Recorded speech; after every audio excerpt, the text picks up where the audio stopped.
Terungkap fakta baru, 4 hal ini akhirnya seret Ferdy Sambo pada hukuman mati. Mantan Kabareskrim Polri, yakni Susno Duaji akhirnya berkomentar soal kasus kematian terhadap mendiang Nofriansyah Yosua Huta Barat alias Brigadir J, yang telah didor mati di rumah Kadif Propam nonaktif, Irjen Pol Ferdy Sambo. Menurut dari opini Susno, ada banyak sekali kejanggalan yang terlihat dalam penanganan yang ada di kasus kematian mendiang Brigadir J. Dirinya juga telah menyebutkan jika kejanggalan tersebut tidaklah hanya terletak pada olah TKP yang pertama saja, namun juga soal hasil autopsi dari jenazah mendiang Brigadir J. Susno juga telah memberikan sebuah pendapat. Biasanya sebelum dibentuknya tim khusus kepolisian, masyarakat ini akan bertanya-tanya tentang berita kejanggalan yang saat itu telah beredar di masyarakat.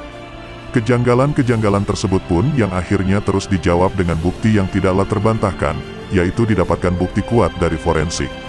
Ia mengatakan bahwa dokter forensik inilah yang nantinya akan melakukan autopsi juga harus disoroti dan juga harus diperiksa.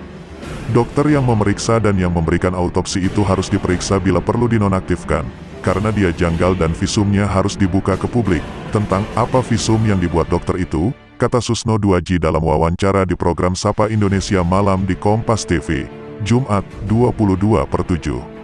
Susno juga saat itu telah menyoroti dokter forensik yang saat itu melakukan autopsi pertama. Apakah saat itu dokter tersebut sudah bekerja sesuai prosedur atau berada dalam tekanan? Kalau dokter forensik memeriksa beneran, orang tidak akan ribut. Brigadir J ini kena tembak peluru atau sayatan atau kena benda tumpul, atau dokter-dokteran yang meriksa, katanya. Susno pun juga kemudian mengulang lagi pernyataan dari Kadif Humas Polri yang telah menyatakan jika forensik dengan autopsi ulang jenazah tersebut nantinya akan melibatkan juga pihak independen, apakah universitas atau rumah sakit yang lain. Ditanya terkait dengan kejanggalan yang lainnya, Susno pun memberikan sebuah komentar. Kejanggalan mulai dari kejadian hari Jumat, baru diumumkan hari Senin, masa kejahatan ada hari libur, ya gak benar itu, katanya. Susno juga telah menyoroti proses olah TKP yang saat itu tengah mencari HP milik mendiang Brigadir J, namun tidaklah dengan orang lain yang juga tinggal di rumah Kadif Propam. Kenapa yang dicari, hanya HP-nya Brigadir J yang dicari?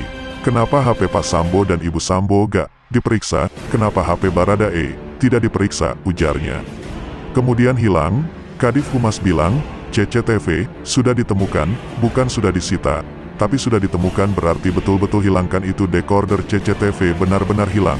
Kenapa dihilangkan? Siapa yang menghilangkan? Tambahnya. Dirinya juga pun akhirnya mempertanyakan soal siapa yang saat itu datang ke TKP pertama dan juga siapa juga yang telah mengolah TKP pertama, sehingga luput terkait soal kamera CCTV.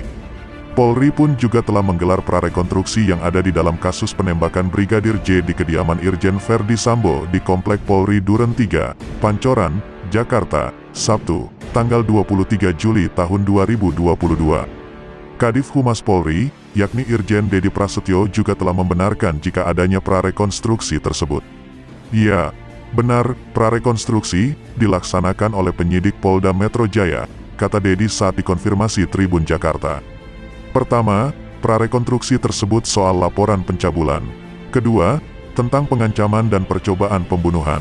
Personel pihak kepolisian tersebut pun yang berada di lokasi telah bersiap untuk menggelar prarekonstruksi. Sayangnya, prarekonstruksi ini digelar secara tertutup. Menurut dari keterangan Dirtipidum Bareskrim Polri Brigjen Andi Rian, semua adegan pada prarekonstruksi ini telah diperagakan oleh pemeran pengganti, dan juga telah menyesuaikan dengan keterangan dari para saksi-saksi yang ada.